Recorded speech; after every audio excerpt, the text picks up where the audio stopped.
I think one of the big things about this conversation is about what do you want and what do you need? And your wants, if they're always dominating, I think you're going to find out you're going to find out after a while that you really sold yourself out.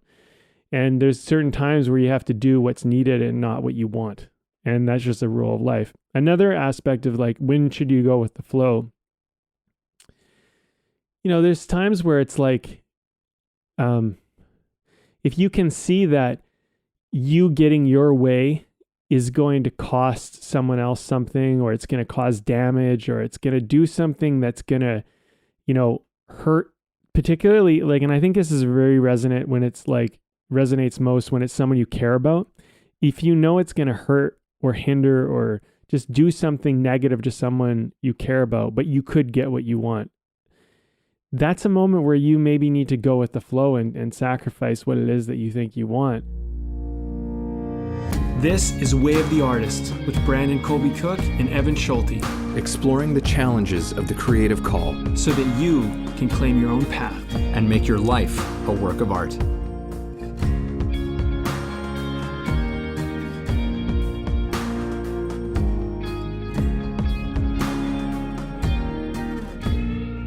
One of those shows, Evan.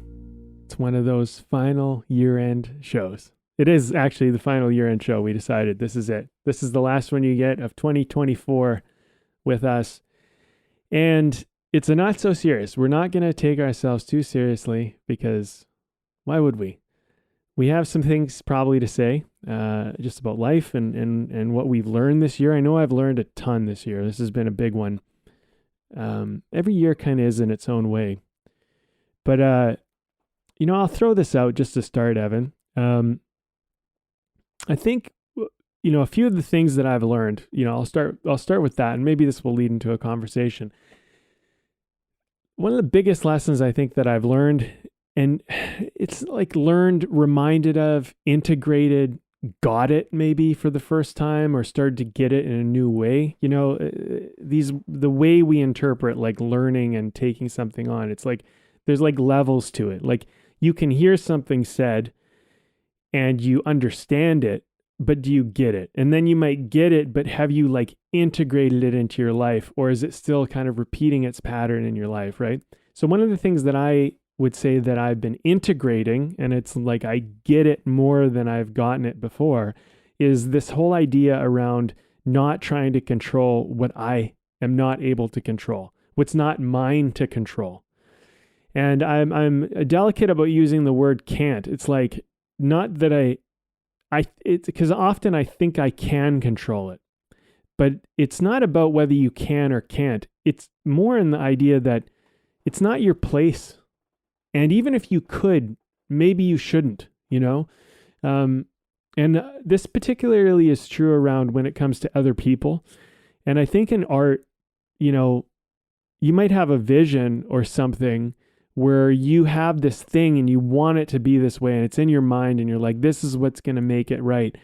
And I think you got to fight for your vision. You got to be able to articulate it, communicate it, connect it to people. But at a certain point, you have to let go of your vision. Your vision might be actually holding you back because you haven't expanded into what's possible.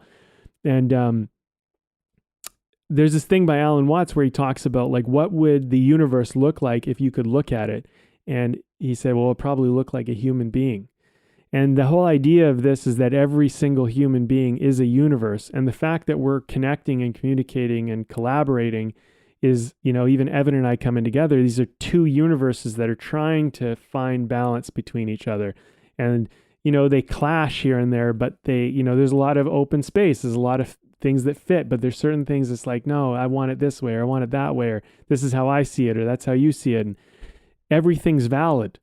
And nobody's necessarily right or wrong. In fact, we're both right in our own right, So this has been a big part of 2024 for me. And I found that when I let go of control of things that are not mine to control, specifically other people, outcomes, the like wishing and hoping things will work a certain way because I think that'll be better, like being open to whatever happens and then being confident that I can respond, even though I might have to respond to what happened wasn't what I wanted to happen.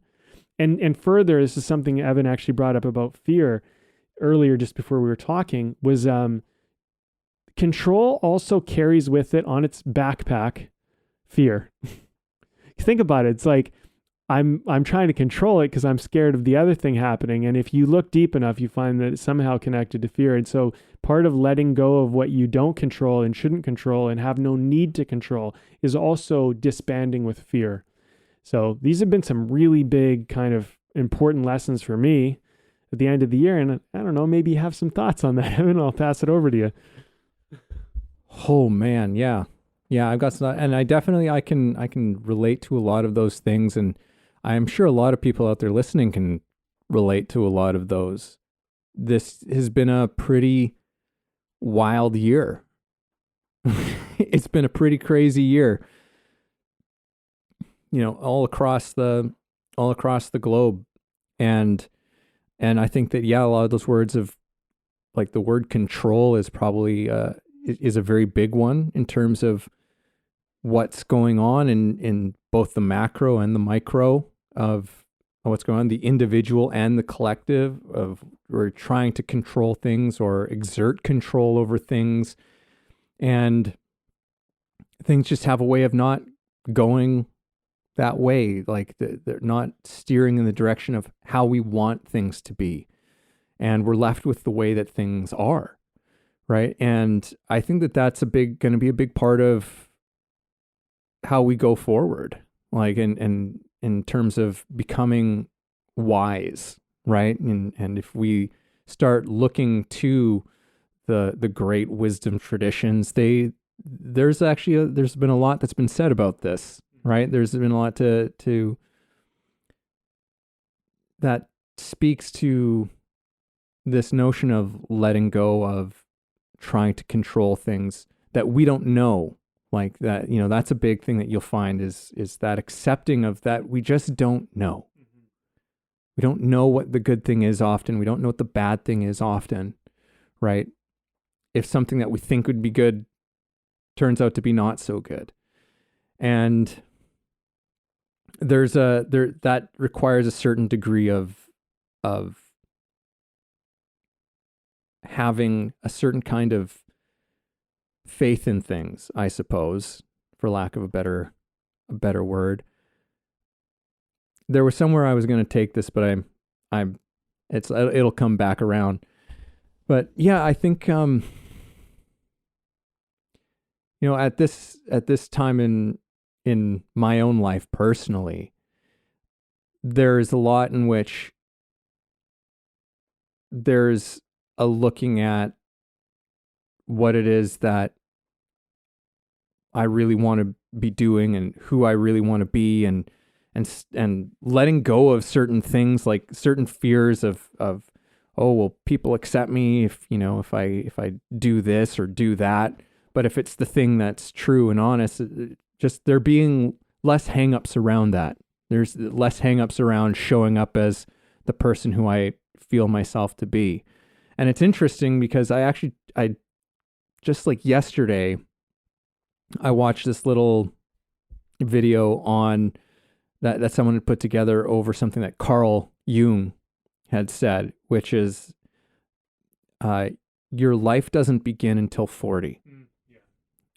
And it's an interest. Like everything before that's just education or something. Yeah, it's like you're gaining a certain knowledge of how your society and your time functions, right? And you develop a persona in that time. And then once you hit 40, it becomes a thing of like, okay, I understand who this persona is, like kind of integrate. I think there's even, what does he say, like kind of follows it, but it's something about like becoming like an integrated person, right? Which is like having the persona put in its right place, but like you don't take it too seriously anymore. It's more so just a thing of like, okay, it's just the thing that understands kind of how the society works, mm-hmm. right? Allows me to communicate with people, allows me to, participate in the day-to-day things that we all kind of do, right? Like it just provides that level of functionality, but it's not so much the who we actually are, mm-hmm. right? And It's once you hit sort of this point in time, right, in your 40s, where you actually start to go, oh yeah, like and it can be tough. It can be very difficult in many ways, because things that you were very much identified with throughout your life, or it's just like they're no longer relevant, and there can be a grieving process that comes with that. But with there's always something new that comes in, right? That can come in when that thing is allowed to go, right? When we allow that thing to go, the new thing can happen, and we can step more fully into, I don't know, the people we need to be, I guess. Need to be. That feels like the right word, not necessarily like what we want to be, but I think that's part of this thing of control, right? Like I find that this year, my big question for this year that I've been wrestling with, I guess, and will probably continue to wrestle with, is this shift from where I'm, throughout my whole life saying, it's like, okay, what do I want to do? What do I want to do? What do I want to do? Right. And now being, it's like, okay, but now it's like, what is wanted from me? What is needed from me? Right. In a way that is something that is fulfilling in some sense, right? Like it's saying like, oh, okay. Like it's not just about me being some sort of martyr in terms of, but that there's something, this, I guess is kind of like this belief that there is something that I'm supposed to be doing. And it's more so me hearing what that thing is. Right. And that's kind of a shift that's been something that I've been going through this year. And that has a lot to do with control, right? Me not trying to control things, me trying to be more in response to life. Yeah, you bring in some interesting stuff there. I think that's this talk about control is such an important part of it is when you're younger and you have this person to be, like you got something to prove maybe, or you're trying to get something, you're trying to get things, and you're trying to figure out what works and what doesn't. And a lot of your personality, for a lot of people, I think their early stage of their personality is really just a byproduct of, hey, this gets me what I want and this doesn't get me what I want. So I'm going to be more of what gets me what I want and less of what doesn't. And the problem with that is you're really formulating your identity based on just like rewards and punishments and whatever. And it's not really you. You're just adjusting to what the world basically applauds or, accepts or agrees with or whatever. And not everybody does this. I would say most do. And as you get older, you care less and you realize that that's such a flawed way. Because I think as you get older, you just ultimately start to realize this is actually costing me something. And if you're always kind of going with the flow and you're not really thinking about where the flow is going, you're going to end up somewhere you might not want to be. And I think a lot of people do. I honestly think a lot of people end up in places they don't really want to be because it's hard to fight the current, and this also comes back into control. Is like, should you fight the current or should you go with the flow? And this is a question I think we have to ask ourselves over and over and over again in life. And there's different times where each are true. And sometimes you got to be able to go with it. And other times you need to go against it. And like one that comes up for me when it's time to go against it is like morally, ethically wrong. You just know in your heart something's wrong, something's not right. And it would be easier to just go with it, not say anything, not do anything. But something inside of you, it's your conscience, it's something inside of your spirit, whatever you want to call that thing. Maybe it's your gut instinct. That thing is a time where you have to go against the grain. You got to go against the current, and that's a defining moment. That's a moment where you're going to become something more true as to who you are.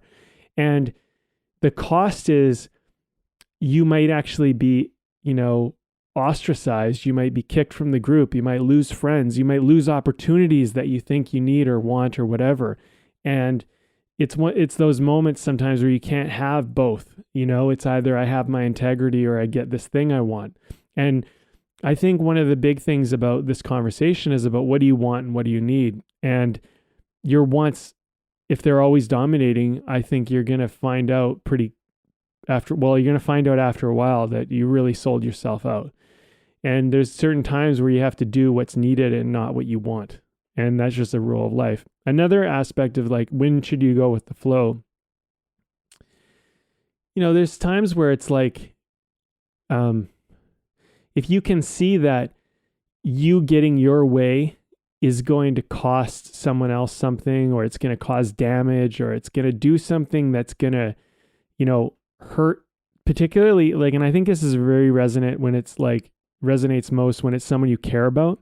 If you know it's going to hurt or hinder or just do something negative to someone you care about, but you could get what you want, that's a moment where you maybe need to go with the flow and sacrifice what it is that you think you want. And it's not about you just kind of stepping out and, hey, well, I have the power. And I think, like, where is this relevant? I think you're going to find that one's the most relevant when you have a lot of resources, you have a lot of money, or just whatever, you have a lot of position of power, a lot of status. Power is not easily navigated when you don't have strong morals and ethics. Like, you can lose control of that ship pretty quickly if you're not careful. And, and the problem is when you have a position of authority or status, power, resources, people will tend to go with the flow of what you do, even though they don't want to and they don't agree with it, because you just are a force to reckon with. And I think it's really important that if you do have power and status and money and all of these things, that you become open to feedback and you think about and consider what you're doing. And I get, there's no right or wrong or black and white answer to this, because sometimes you have to go against what people like and want too. Sometimes, sometimes it's not about everybody else, and sometimes it is about you. And sometimes it's not about you at all, and it's about thinking about, the ship that you're managing and the crew that's on it. And sometimes it's just about you. But you have to make those decisions, and everything comes with damage and everything comes with a cost. And, and I think this is an interesting element of this conversation. I feel like if you're trying to walk away from this one with some type of clear answer, I'm like, okay, what do I do? Do I do this or do I do that? Well, it maybe one, maybe the other. I think if I was to give you the answer is think, feel. Think and feel. And then, and then make a move. Like, that's where wisdom, I think, really comes in, is like, you take a moment, you take a breath, you think about it, you count to 10, count to 3, count to 2, like just do something to just give yourself, stop the pattern for a second, and then feel. And when I say feel, it's really easy to feel what you want. That's easy. I want to go to sleep. I want to eat this sugary food. I want to do this. Of course, you're always going to have that feeling.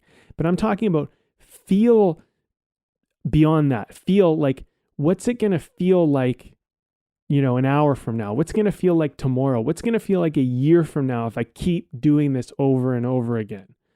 And that feeling, those thoughts, that's going to stop a lot of, the inertia of the patternized kind of version of yourself. And you can change. I mean, that's the beautiful thing about this, right? Is like, we have a lot of control over ourselves, our own action, our own responses, our opinions, our attitudes, our perception. We can control a lot of things. We can change those things. Can we get others to do that? Well, no, that's the stuff you have to let go of. And, and sometimes it's not about trying to win somebody over and getting them to see it your way. It's about accepting that they see it their way and you see it your way. And if you really do believe in your way, there's a saying, I love this saying. It's like, the truth doesn't need you to fight for it. The truth's like a lion. It will fight for itself. And if you really are truly living authentically and truthfully, I think ultimately people are going to see they're going to see. And if you aren't and you're fooling yourself, I think you're going to see.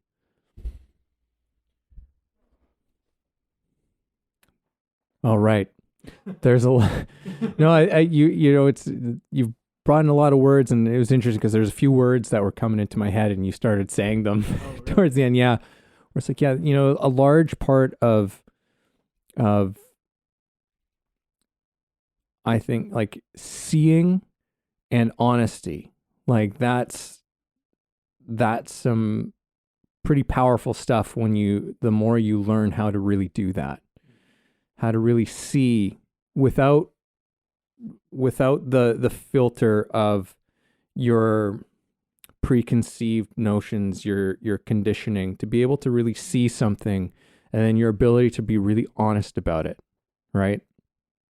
It's a very tough thing to do right now, right? But when you can do those things, you know, the choices that you make become much more clear, right? Part of, you know, and I think a lot of that comes with getting to know yourself, right? And also, you know, and this is part of, it comes with the looking and the honesty, is knowing what's actually really meaningful to you. What is actually the really things that are important. You know, this is our year-end, you know, episode that we're doing here, and you know, with all the, you know, it's interesting. My relationship with, like, Christmas has changed, like, throughout the years. You know, it shifts and it's moved into new things. And one thing that I've grown to really appreciate about this time of year is a lot of the stories that we tell this time of year, because so many of the stories that we tell are about what's important, what's actually really important. You know, whether you're you're a Christian person who believes, there's wisdom in a lot of the Christmas stories, right? And it's like we're reminded of this stuff every single year, and that's something that I've really learned to appreciate and come to appreciate this time of year, is just watching the movies and the stories. And a couple of the ones that I always watch are, one that I was talking about this with my acupuncturist, actually. She had just watched It's a Wonderful Life. She'd never seen it before. And I had watched the movie Klaus. I don't know if you've seen the movie Klaus. But it's interesting because those two movies are like the same but opposite to each other. You have this one character who kind of comes from, you know, the middle of nowhere, but just wants to get out of this small town, wants to live a big life somewhere else. And in Klaus, you have someone who, like, already kind of has this quote unquote big life, you know, comes from a lot of wealth and very comfy and cozy life, who's thrown into living a very small one, right? A very humbling one. And both of these stories kind of come to the same place where they realize, oh, I get what's really important now, right? These things that I thought this is what it was all about, I've learned that this is not what it's all about. What it's really all about is these relationships that I have with people, the kind of person that I am in my community, you know, taking care of people, you know, like loving people. And, you know, these are important reminders. And I want to bring this to something that's like, because you were saying something about how what we want very often, you know, it can have a negative impact on someone else. And being a parent, like, that's something that I learned, like, the stuff that you want, like, that's something you have to learn. Like, that is just, and it's hard. It's really hard sometimes, you know, like how much the thing that you want just doesn't matter, right? Like, you've got to just put that aside, right? And start to become to the things, okay, well, what are the things that I do want that do still really matter, right? And there's a gift there. But, you know, just the other day, I was taking care of my son for the day. And usually, you know, we run a couple of errands, but just because of the time of the year, there was just some extra stuff that was thrown in there. And my son, I said like, okay, yeah, like why don't we, we can go to the park and we can run around on the trails and stuff. He just, a lot of times we go out and we just run around on the trails and he picks which way we go and stuff like that. And I was like, okay, yeah, we're going to do it, buddy. We're going to run our errands and then we'll go. And in a way that was sort of this thing of like doing what I wanted to do. Not necessarily that it was like stuff that you really want to do, because it's like, but stuff that I was like, okay, I want to do this because it needs to get done and blah, blah, blah, blah, blah. Well, by the time it got to when it was like, all right, everything's done, let's head to the park and let's go. And by the time we got there, he started falling asleep in the car, and when we got there, he was like almost asleep. He was like, hey buddy, let's go. And he was just like, no, like he didn't want it because he was so just wiped by that point. So he fell asleep and then we just went home, and I was just, there is a part of me, I'm still heartbroken about the whole thing. Right. Like, and it seems like such a small thing, but I was like, God, I don't want him to think that what he wants isn't important to me. That like having fun with him running around like just isn't like that, it doesn't matter. And so it was just like it was a thing of, for me, taking a second to go, all right, you know what? Sometimes this shit just doesn't, like, some of these things probably did not need to happen today. Yeah. He could have found a little time to like just get this thing done and get that thing done in these little spots instead of trying to just get it all done. And instead just would have gotten to have some time to do something fun with him. Right. And realizing through that sort of hurt and heartbreak that I felt, just seeing him sleep, like asleep, and that we didn't do the thing that he wanted to do. It was just like, oh yeah, that's actually what I really want is to make what he wants more important. And look, it's not to say it's like, to a large degree, it's, yeah, like when as a lot of parents know, it's like, yeah, you make them the most important, right? It kind of just happens. It becomes automatic. And, and there are lessons to be in terms of like, hey, look, what you want doesn't always happen, right? That's not always going to happen. You don't just get what you want all the time. That's important stuff. Yeah. Right. But then there's other times like this time where it just felt, no, this is not one of those situations. This is on me. This is dad's bad on this one. And, he doesn't remember the whole thing. At least I don't think, but I don't know. That's part of the process, but it's just what you were saying made me really think about that in terms of how the things that we want sometimes, they have an effect on someone else. And that effect is something that we don't want more than the thing that we want, which makes it very interesting, because then it no longer becomes a want anymore. You're bringing up something really, really important here. I think this whole, like, there's a trial by fire as you get older, right? You learn things by the mistakes you make, and then you feel them, and that's helps you to make, wiser, better decisions. So there's going to be a certain amount of, you're going to do the selfish thing sometimes. I'm not saying what you did was selfish, but you can do the thing that, you're putting as a priority. And sometimes it's a selfish thing, whatever. But you do that, and then you realize after the fact, oh, I should have done the other thing. I should have, but at that moment you didn't know, and you weren't aware of the consequences. And this is something that I think I've been realizing a lot through this year as well, is that sometimes you want something and you don't get it. And you're like, why can't I just have what I want? Like, what is going on? Why is this such a struggle? And the thing is that you don't know what it means to get what you want. So you think you want that. And this is something that's happened to me a bit this year, where I've had some moments where I've gotten what I've wanted and I'm like, oh, it's so amazing. This year is so great. And then I've had moments where I'm like, for the life of me, I can't get what I want. And in those moments where I can't get what I want, it often sends me off to think about it a little bit. And I've had a few moments this year where I've gone off to think about something that just isn't like, I'm not getting what I want and it's not working out the way I want it to work. And I'm thinking, well, what if I did get it? Like, maybe I don't know what would happen. What would that actually be like, you know? And what would I be giving up, and what would be happening if I got what I said I wanted? And the thing is that, like, what would I be missing? What would I be losing? Also, what might I be bringing into my life that I don't even know I'm bringing into my life? And there's a kind of an element of you, like, here's a great example. There's a book, I think it's by Jack Canfield, and it's something about like the 52 laws of success or something like that, whatever, something like along those lines. But there's this one bit where this guy talking about wanting a yacht, and he's like, oh, you really want a yacht? He's like, yeah, I want a yacht. That's what I want. He's like, okay.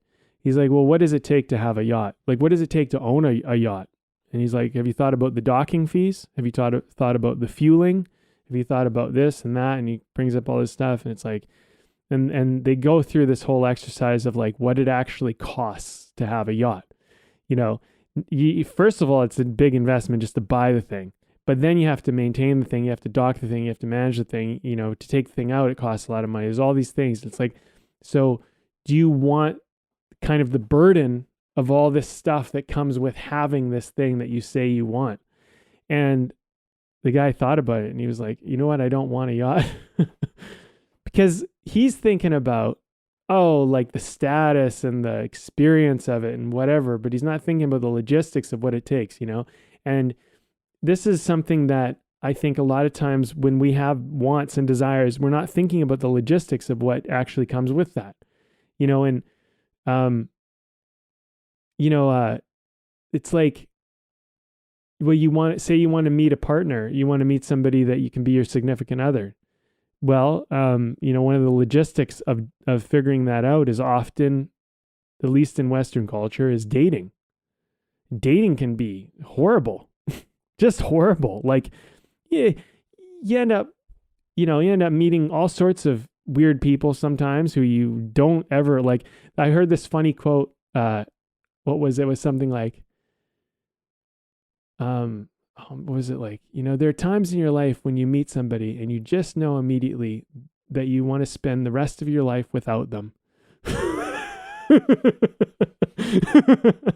But I mean, like, dating is kind of like, it can be like that. And so then you're going through this and, you know, you're spending money and you're spending time and there's other things you could be doing. And, you know, you're going through this, and then maybe you find somebody and you're dating them for a bit, and then weird things come out of the woodwork and you realize, wow, we're not that compatible. And this is a little bit toxic. And I don't know if I like this. And, you know, and they got trauma and demons and things. They haven't worked out and they have no interest in working out. And, you know, and I'm going here and they don't want to go the way I want to go. And they don't actually value the same things I value, because initially I just liked them because we were really attracted to each other and it was really fun. But now it's not so fun anymore. And because it's not so fun, it's actually kind of a drag. And I'm finding I'm not even that attracted to them. And then you're like, man, I got to start again. I got to do all this over again. And that's the thing. It's like, okay, you want this thing, but you got to go through the toils of figuring out, you know, otherwise, what are you just going to settle with the first person you meet? And hey, hopefully you meet just a gem of a person and it's just that perfect match. And you're just like, hey, we're great together. Let's just do life together. Let's do it all together. It's like wonderful, but that doesn't happen most of the time. And I think a lot of time when we're thinking about the things we want, like go back to the yacht example or whatever, the boat, you think that you're going to buy the right yacht the first time, but you might buy the wrong one. You might buy something that doesn't actually, and you think, well, how different could it be? You know, it's a boat, right? It's like, yeah, well, there's a lot of differences. There's a lot of things you don't realize, you know?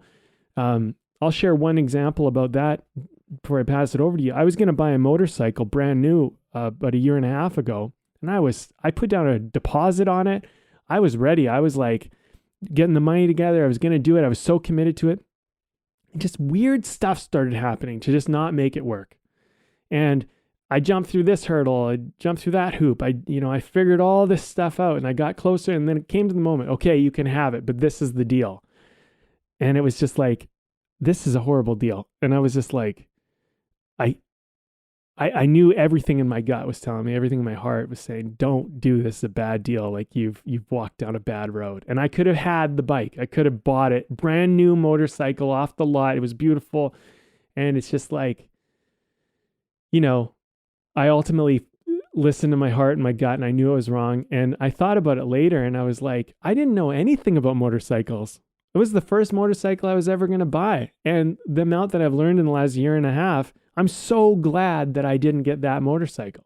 I'm so glad that that wasn't, and I'm so glad that I didn't say yes to that deal and invest so much into it and put so much behind it. Like, you know, I ended up buying like a couple different used motorcycles and then riding some other ones and trying out some other things. And I know better now. And it's like, well, you think, oh, it's just a motorcycle. Like how much wrong could you do? You don't know. You don't know what you don't know. And this is a big thing about control and getting what you want. You think you know what you want, but it might not be what you want. And you don't know that. And some of this is trial by fire. So sometimes you're going to get what you want and realize it's not what you wanted. Maybe it's the partner, the romantic partner. Maybe it's the motorcycle. Maybe it's the boat, whatever the example is. And sometimes you're just not going to be able to get it. It's going to continually to be out of grasp, just sometimes by just nothing. It's just right out of your grasp. You can't have it. And just, I've learned to kind of go trust this as like, okay, maybe this isn't meant to be. And I have to ask myself in these moments, is this not meant to be? And I should start expanding my vision and looking elsewhere? Or is this a moment where I buckle down, get my shit together and push that extra inch or mile or whatever it is that I got to do to make this thing happen? And there is no clear answer on what's the right thing to do. And that's what I'm talking about this year. That's what this year has been about. And you have to, that's why I've had so many heart-to-hearts this year. I have to have these heart-to-hearts with myself and say, is this a moment, am I giving up or am I walking away? Giving up to me this is painful, uncomfortable. I don't like the pain and the uncomfort of what it takes to get what I want. That's giving up. When you give up on that, that's just giving up. That's being weak and that's being soft. But when it's walking away, it's like, this is not right. This doesn't feel good. Something about this feels off. Something about this feels wrong. Something just doesn't, like, the magic is not there anymore. That's walking away. That's acknowledging that, hey, I thought this was what I wanted, and then I got closer to this oasis that I was after, and it's not as great as I thought it was. And in that moment, you need to kind of, and no one can answer that for you to some degree. You have to kind of look inside and answer. And you might ask yourself in those moments, well, what was the point of that? Why I worked so hard to get so close to it? It's like, well, you got closer to something else, but you don't see that yet.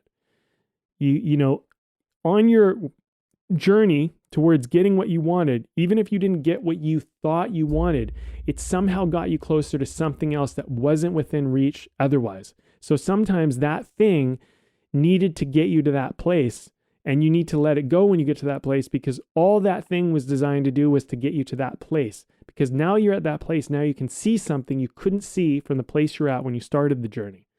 And this is one of the hard parts about life, Yeah, I don't know if I've said this year on the podcast, but I've definitely said it in a number of conversations, and it's a quote that I heard a number of years ago, but this year it's been playing a lot in my head, and it was from one of my favorite sort of modern thinkers, Jiddu Krishnamurti, and he was asked by an audience member at one of his talks, many years ago, like, what's the difference between me and you? Right? Like, what's the biggest difference between me and you? Because he was just one of these fascinating figures that emerges from time to time. And he said, the biggest difference between me and you is that I don't mind what happens. And it's just like, holy shit, like, talk about like what, like the stuff that we want and what we go for, where do we stand our ground, all of this stuff. And it's, that's a big one. Like, to not mind what happens, like when you really unpack that, what that would entail, what that would mean, how going about your life would look like, it would be so radically different. It would be radically different. And there was something in what you were saying there, which made me think about that. Could I say one thing on that? Yeah, of course. I want to throw this out to you and maybe hear your thoughts on it. I think when he's saying, Krishnamurti is saying, like, I don't mind what happens, it's not saying, like, I don't care. I don't interpret it as, like, it's not that I don't, like, care and I don't adamantly, like, go for something or put my heart into something, but, like, I'm open to the result not being what I think it's going to be or but I think sometimes people take a quote like that and they go, oh, so what's the point? Just don't care about anything, like laissez-faire, like whatever is whatever. And it's like, well, no, I don't think that's the point. I don't think that's the wisdom, because really, like, and this is where I'm going to pass it off to you. If I go after something, I'm like, hey, this is my goal. This is what I'm doing. I put my heart, my blood, sweat, and tears, and I go for it. And I get so close and it's not the right thing or it doesn't work out or whatever. I can be really upset and heartbroken. I feel like that's when you need to not mind what happens. You know, after you put your blood, sweat, and tears into it, not just because, oh, I didn't care anyway, so I never even tried. Yeah. And it's like to me, it's about a kind of a trust in things that can be very wise to have in terms of living a full, fulfilling life. Because it doesn't mean the absence of pursuing your talents and your gifts. And I think that's so important, but it's about being less, I was saying, attached to kind of how it all that stuff plays out. And one of the things I was thinking about as you're talking, like, is, you know, in terms of the stuff that we think that we want, we don't always know what that entails. I was listening, I think it was something that Jordan Peterson, I saw him talking about, you know, part of the problem of our current day and age is just the amount of choice and information that we have, right? So, like, and he brought up an example of, like, if you're looking at dish soap.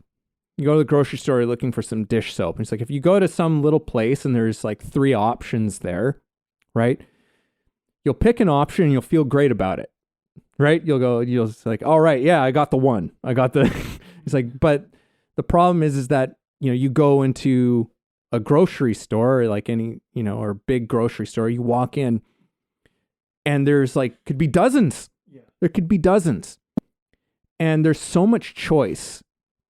And you'll try and, you know, make the best decision you can out of like the information that you have, but you'll still walk out feeling dissatisfied because there's a part of you that knows you've made the wrong decision because there's just too many things. There's too many choices. And so I'm bringing this up because there's an element to which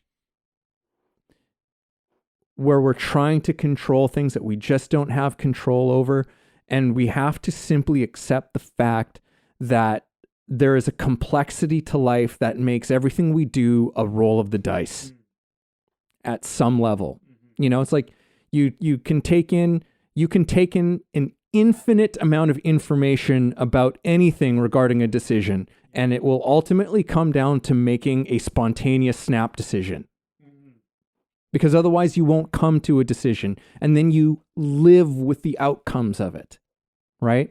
And it's like, and that's part of the thing of being a human being, is that we don't know the whole picture. We don't know how everything's gonna play out.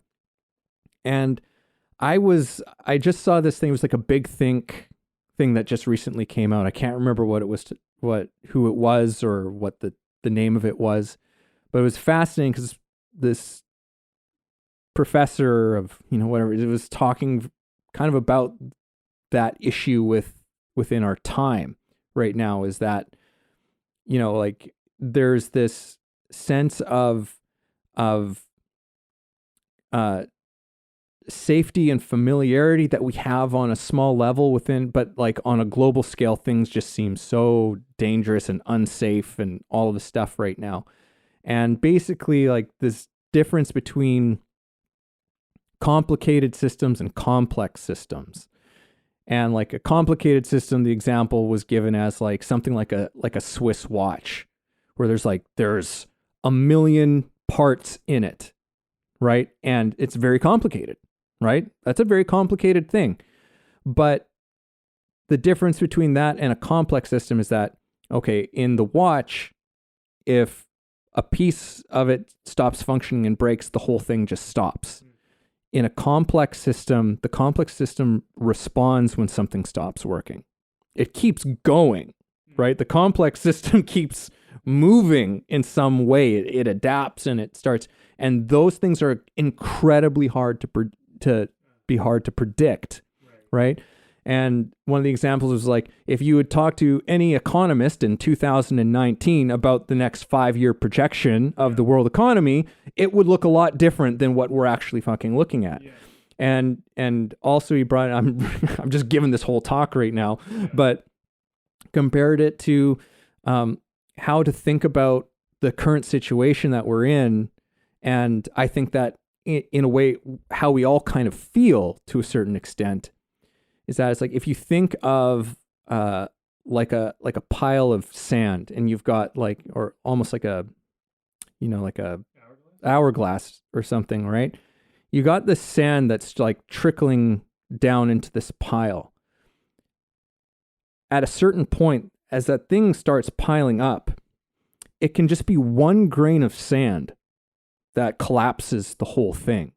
The one tiny small little thing that you can't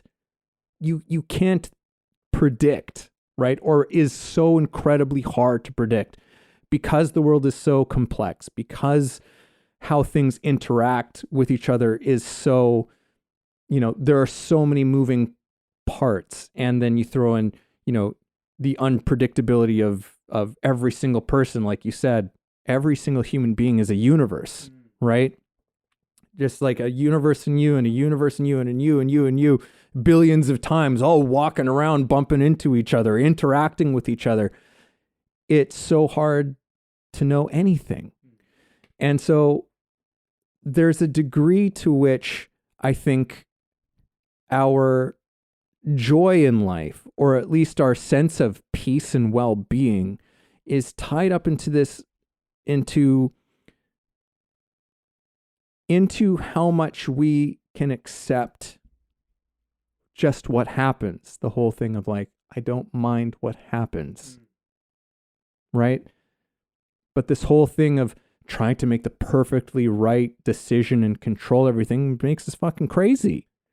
It makes us nuts. And I mean, this is stuff that I've kind of things that I've been thinking about over this year as well, right? Which is like, what are the stuff we just need to let go, and the things that we just need to learn to accept better, right? Like during another quote that I think I've heard this from Dan Millman is, stress is caused by resisting what is, right? This thing is happening. It's like, no, why is this happening? Right? This isn't supposed to happen. They should this, you should that, blah, blah, blah. It's like, that's all resistance to what is. Like, you can get mad about it, you can get upset about what is going on, but it is what's going on, right? And letting go to a certain extent of trying to control and shape that thing, and in some ways taking that approach of curiosity and saying like, okay, this is what's happening. This is what's happening. Interesting. Let's see what happens next. Yeah. Because you don't know if the next thing might be a good thing. Next thing might be a bad thing, but we just don't know. We just don't know. And that's, I think, one of the things that we struggle with, like both on an individual level and as a collective. So much of, I think, how our world functions is just about us trying to control and make things go in a certain way. And I think we're learning that there's a pretty big degree of futility in how we're doing that. And learning to make peace with that and reconcile with that, again, is something that I think is going to be maybe in the conversation, more and more in the conversation as we move forward is, okay, how do we better position ourselves to just better respond to what the things that do happen, the unexpected things that do happen, and by be better prepared, not necessarily being able to be like, oh, we can stop these things from happening, but it's just like, but maybe we can, in certain situations, we can recognize things better and say like, oh, we can prevent a bad thing from happening to a bunch of people that would be harmful, hurtful, whatever it is, painful. We can prevent pain. I think that's always a good thing if we can prevent pain in people.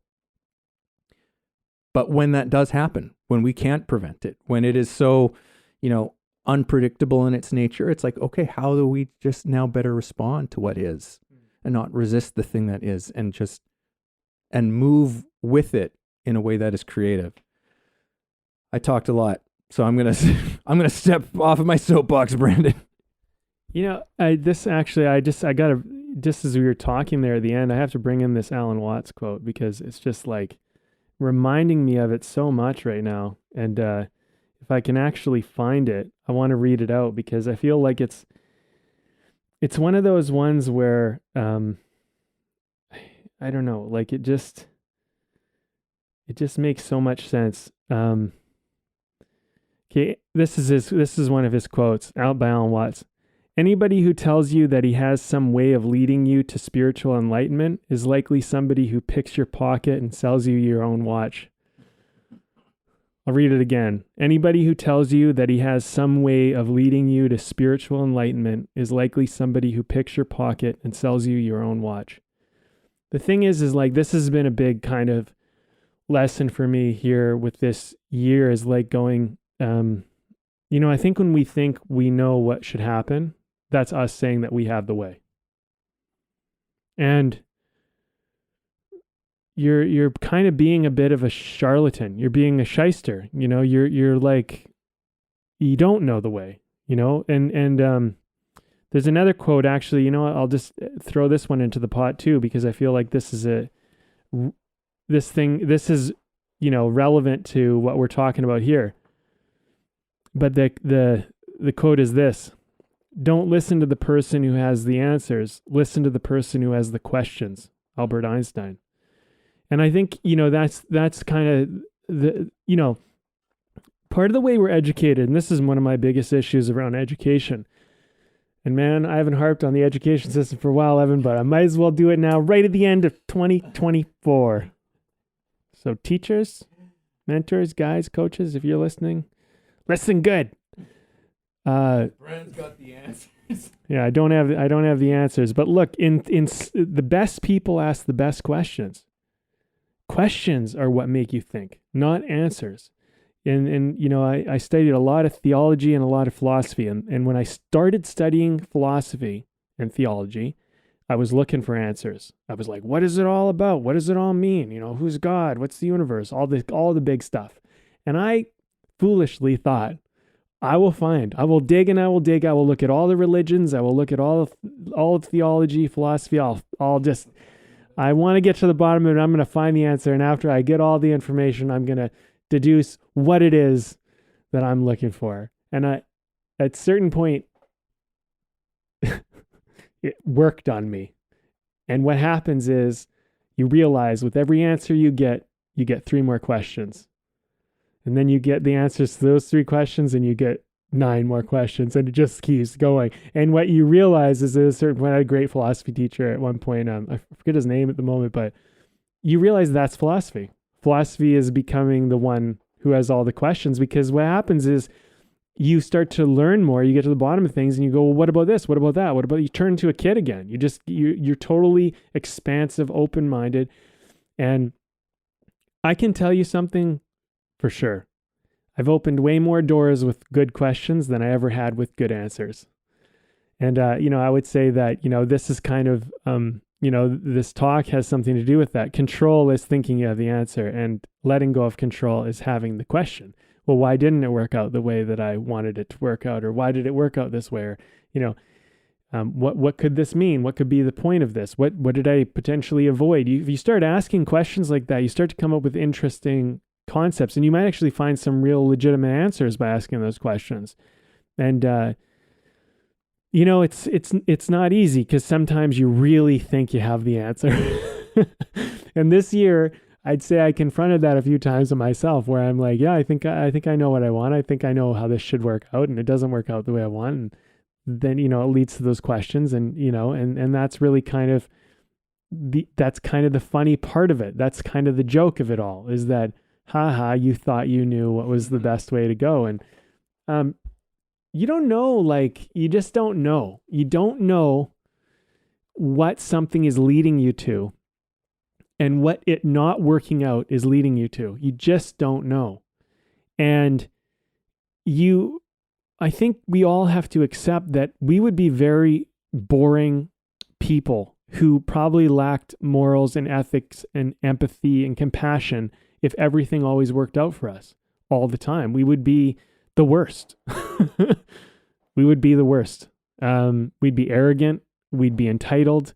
There'd be all these things that, character is built in the adversity. It's built in the disappointment. It's built in all of those things. And it's like, yeah, well, it's not to say that you should go and look for those things, but you go out knowing that that's kind of like par for the course. That's part of the game. Like, you're going to experience some of this stuff, and some of us more so than others in certain areas, and some of us like less. But the thing is the more you go out and you do something, the more you're going to experience the pangs and the pains and the trials and tribulations of doing all this stuff.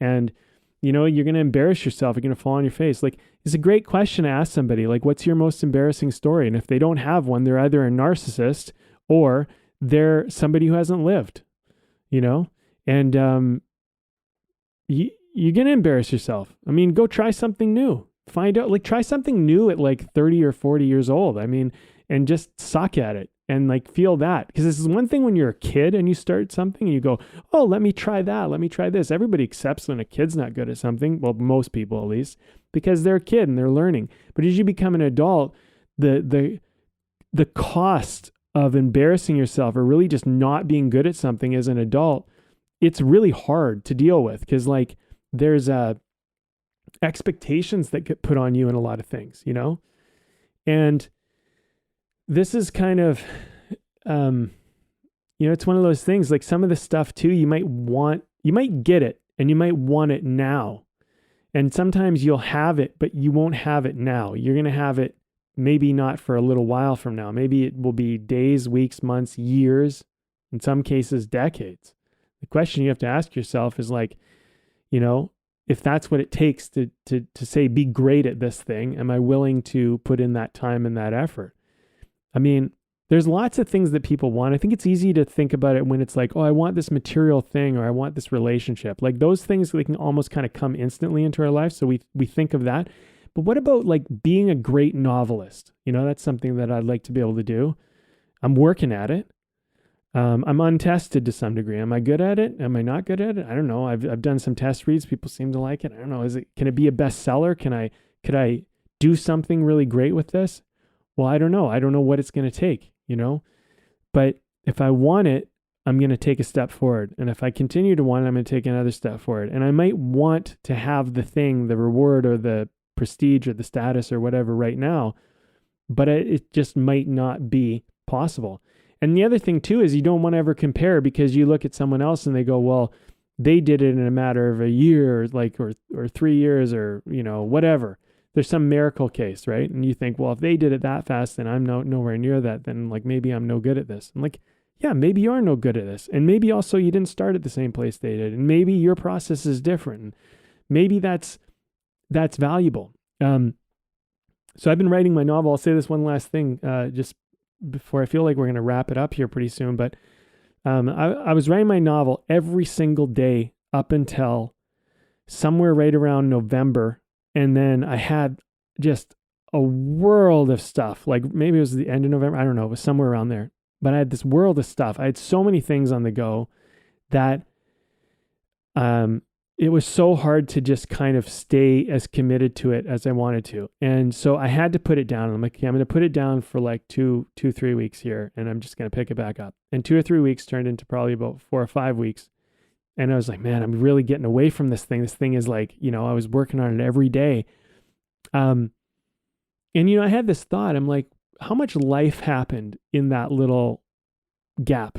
I'm still absolutely committed. And I picked up the novel and I started writing again, by the way. But in that gap, I was thinking like, well, maybe I needed to go away from the novel. Maybe I was just too tunnel visioned in it. Maybe like, and you know what? There are things in my life that happened over these last few or several weeks where I was kind of away from it that are very relevant to the novel itself. And they're the life that's going to find its way into this novel. And I guarantee it will find its way into this novel. It already is, even since I picked it up and started writing again.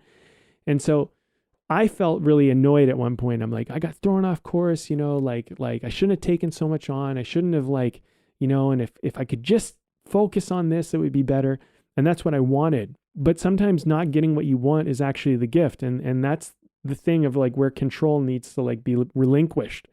Because, I had this acting teacher, she used to say this, it was a quote from some other book, but this young actor comes into the acting class and says something like, I just want to act, act, act. And the teacher looks at them and says, well, go out and live, live, live.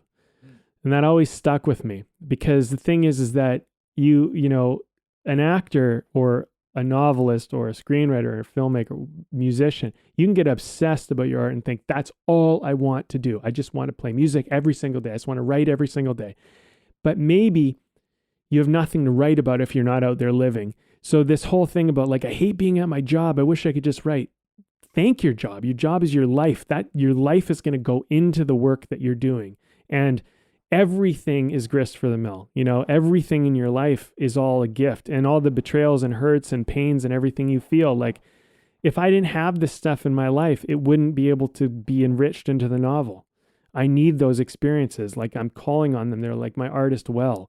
And so without those life things that didn't go the way I wanted, I wouldn't have the resources to pull from, which I'm thinking is making this thing really great. Right. So yeah, so that's kind of my final thought for the year, before we share the beer, and maybe I'll say something else, but yeah, Evan, do you have any thoughts on that? I think that maybe I'll save my thoughts for closing comments here. So let's start. I just actually just finished my last sip of the last beer of 2024, at least on the podcast. I imagine a beer or two is still going to be consumed before the year is out. But which do you want me to hand it back to you to introduce it, or to talk? You brought the beer, so okay. Well, I describe this beer as very pronounced. This is Whistler Brewing Co. Chestnut Ale. It's very much a chestnut ale, like very pronounced chestnut. Definitely an ale. This is what I would say about it. It's some people will maybe love it, some people will hate it. I'm not going to say like I don't think it's one of those beers where you can say yeah, it's good. I don't feel like that's. I feel like it's very misleading. It's too general. This is a very specific beer. If you really like kind of chestnut ale, like rich, wintry, almost like almost a dessert in a way of a beer. If you're into that, you'll love it. My mom had a sip of this. I remember I had one of these and I gave one to her and she's like, that was a horrible beer. But she doesn't like that. So I feel like it's, any beer that's very pronounced, it's like, look, we're for who likes us. We're not for everybody. And that's what I feel this beer is. Yeah. Yeah. It definitely has that chestnut thing to it. It's got a sweetness to it. So like it's interesting and it went down really well, but I would not have another. Yeah. Like it's one of those ones where it's just like, yeah, okay. One and done. Yeah. And I'm looking, it's like, what else you got? I'm doing that thing. Yeah. So, like I feel almost like a palate cleanser is needed after this one just to kind of refresh everything. Cause it's kind of, it leaves that a bit of a taste in your mouth. Yeah. And for some people, again, I think some people would probably really just be all about this. And I'm sure people must be because this, like this chestnut ale from Whistler Brewing Company, they've been making this for a long time. Yeah. On a mass level. Yeah. So obviously it's got its fans and it does, it's a very unique taste. Like I can't think of another beer that I've had this year that's comparable to it. So, hats off just on that level. All right. Well, some closing remarks, I guess. Closing remarks for the closing 2024 episode. I mean, we got into some interesting stuff today for one that we didn't exactly have a plan other than like, year end. Like, what do we, maybe we'll talk about what the year that was and what happened. And in many ways, we did kind of do that. And I don't know if necessarily I have any sort of definitive things to say about this one, but that's, since when do I do that, or we really do that on this show? Because it's not really what it's about. It's about, as you were saying, living the questions to an extent that the questions are more important. Al Pacino said that, that great actor, it isn't so much, it's about asking the questions as opposed to finding the answers to them. But just asking the questions, exploring those questions, living those questions, and maybe through that you end up coming out with some answers, but maybe those answers are more so in the form of some kind of wisdom that you now live with, that now lives in you, and that's becomes a part of who you are. I think that's probably like the best thing that you can hope for. And yeah, it's been an interesting year. I'm looking forward to seeing, what happens next year, because like the themes of it really does make sense to me that a lot of the conversations this year were in some ways about control, and they will continue to be about that, because I think that's something that we really do struggle with, that I really struggle with, right? And that we can all probably really relate to. And where can we let go of trying to control so many things? Because in so many ways, our attempts, even our ability to actually control things, are so destructive, because we just don't have the vision for it. And we need to find some kind of different place of base operation within us, right? And that's very much, I think, a part of what being an artist is about. Like, artists learn, and the process of creativity, brings artists into very interesting contact with these kinds of things, because you start to learn as an artist that like you can't control things, and the more you try and control things, the more it all starts to fall apart, and that there's a give and take, there's a push and pull, there's as you're saying, there's a seeing that's required. There's an honesty. I need to see this thing, and I need to be honest about what it is so that I can work with it, as opposed to trying to just make it, into what I think it's supposed to be, but actually have it be revealed to me what this thing is, right? Because then I'm made more aware. My perceptions can be opened up when I allow this creation to show me something, as opposed to me just taking my own limited view of things and trying to impose that upon what I'm trying to do. Like you really learn as an artist that like there's this shit that just doesn't work. And man, so much stuff within artistry is a complete parallel to life, right? As it's supposed to be. It's supposed to be reflective of what life is. And I mean, that's why we never run into any end of conversation through the artist's lens on this podcasts because it's always so applicable. It's always so relevant. There's always something that we can glean and learn from, go deeper with through the artist lens in relationship to and with the world. So, yeah, man, it's been a wild year. It's been a wild year. It's been a challenging year. It's been a beautiful year. It's been all of the things, and I'm looking forward to where it all goes from here. Well, I guess with my final thoughts, we didn't really talk about this. We kind of danced around it a little bit, but it's just, I was thinking about forcing, and like there's certain things this year that I was trying to force. And I feel like that's kind of like where control shows up for me a bit, where it's like, well, where there's a will, there's a way. I have a little bit of that mentality sometimes. And realizing that, sometimes it's not about will. Sometimes it's not about just making it happen the way you want it to happen. And, I think in this new year, the way I'm going to go into it is I'm really going to try to take this on of the whole idea of like being open to whatever happens and not forcing it. But I'm not going to let anything be an excuse for not going for something.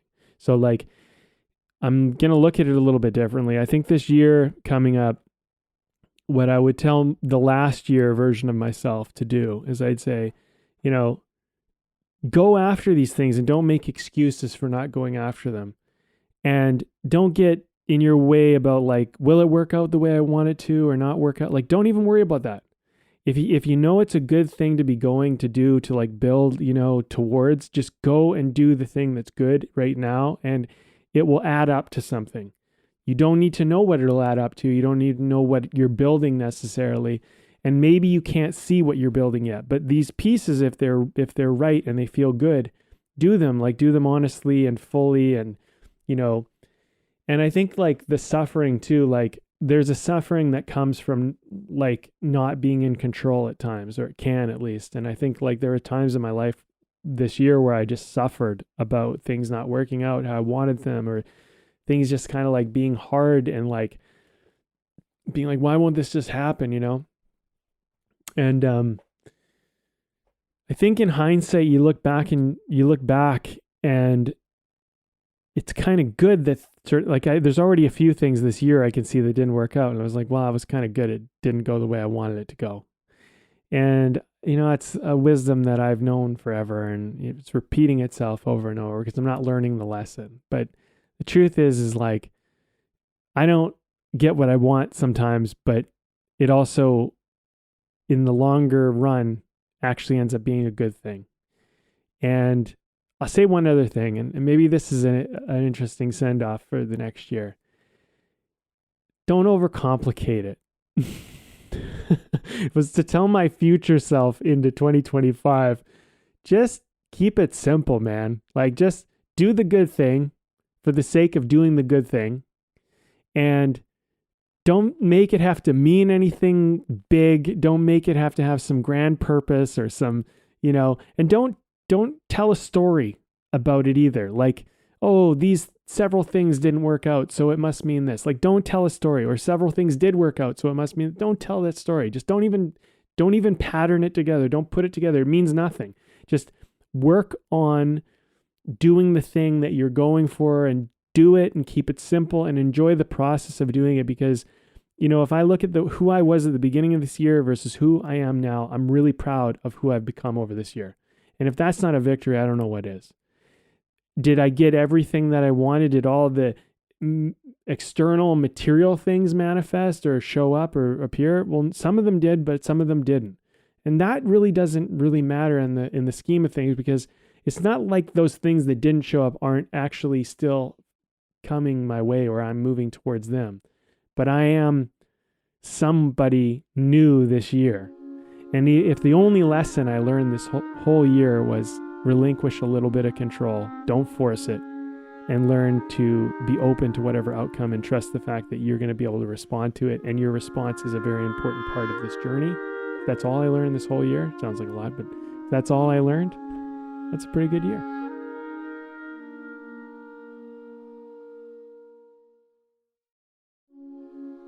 Thank you for listening in on our conversation today. We hope you found something helpful that you can carry forward with you. Head over to our website, wayoftheartist.com, for more free exclusive material and learn about the show. If you haven't already, please support us by subscribing to the show, sharing it with people you know, and keeping compassionate, creative conversation going.